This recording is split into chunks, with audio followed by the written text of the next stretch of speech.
Comme disait Albert Einstein, un grand-père de perdu, 10 de retrouvé.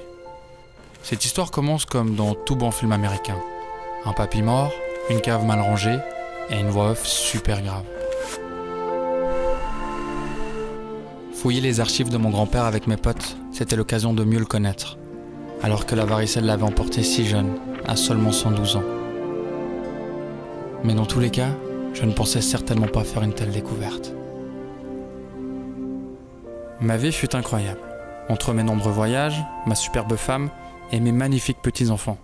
Je suis fier d'être parti en ayant l'impression d'avoir laissé un bel avenir à cette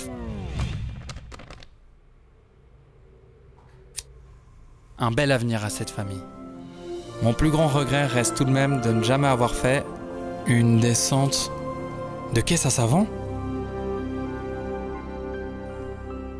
C'est pas trop tard, hein. Ah ouais! Dans une semaine, il y a une course de caisse à savon. La Red Bull Sports Race. La quoi?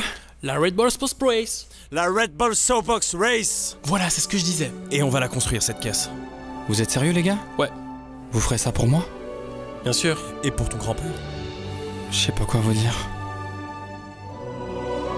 Tu nous diras merci une fois la ligne d'arrivée franchie. Comme disait Joseph Staline, les copains, c'est vraiment très important. Mais construire une caisse à savon en seulement 7 jours, je savais que ça allait être une mission impossible. Heureusement, j'étais entouré d'une équipe de spécialistes, capables de faire des miracles.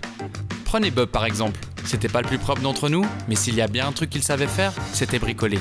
Donnez-lui un cure-dent, et il vous rendra un vélo. Donnez-lui un deuxième cure-dent, et il vous rendra un yacht de 36 mètres. Donnez-lui un troisième cure-dent, et bref, vous avez compris. Daryl, l'intello de la bande. Ce type est un vrai génie, enfin, selon sa mère. Elle racontait qu'il avait réussi à compter jusqu'à 10 à l'âge de 5 ans. À l'âge de 20 ans, il savait compter jusqu'à 100. L'homme de la situation. Mais il nous fallait encore un styliste, et qui d'autre que Léo. Sa sœur l'utilisait comme poupée et lui avait appris à défiler jeune. Beaucoup trop jeune. Les déguisements c'était son truc, et ça tombe bien parce qu'on avait l'intention de descendre ni à poil ni en pyjama. Vous vous doutez bien que ce projet allait nous coûter cher, mais réunir des montagnes de cash en très peu de temps, c'était justement ma spécialité. Me salir les mains ne me faisait pas peur, et après tout, je faisais ça pour ma famille. Encore aujourd'hui, je ne regrette absolument rien. On avait bien galéré. Mais un jour avant la course, nous allions enfin découvrir le résultat de nos sacrifices. Bon les gars, alors vous êtes prêts? Ouais.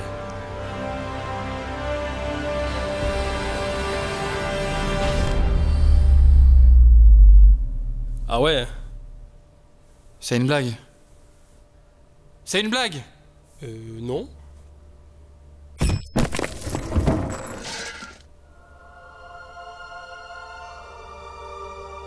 Tu vas où? Je vais voir mon grand-père! Tout espoir de réaliser le rêve inachevé de mon grand-père semblait s'être évaporé. Mais, comme disait François Hollande, l'échec n'est que temporaire. L'abandon, lui, est définitif. On est désolé. Enfin, on a fait ce qu'on a pu. Non, mais je suis sûr qu'on peut faire quelque chose d'autre, les gars. C'est demain la course.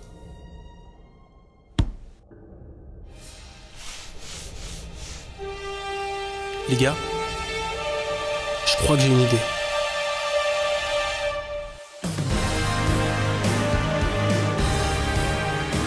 Le 10 septembre à Lausanne, Papy sera fier de moi. Pour réaliser son rêve, je vais prendre sa place. Littéralement.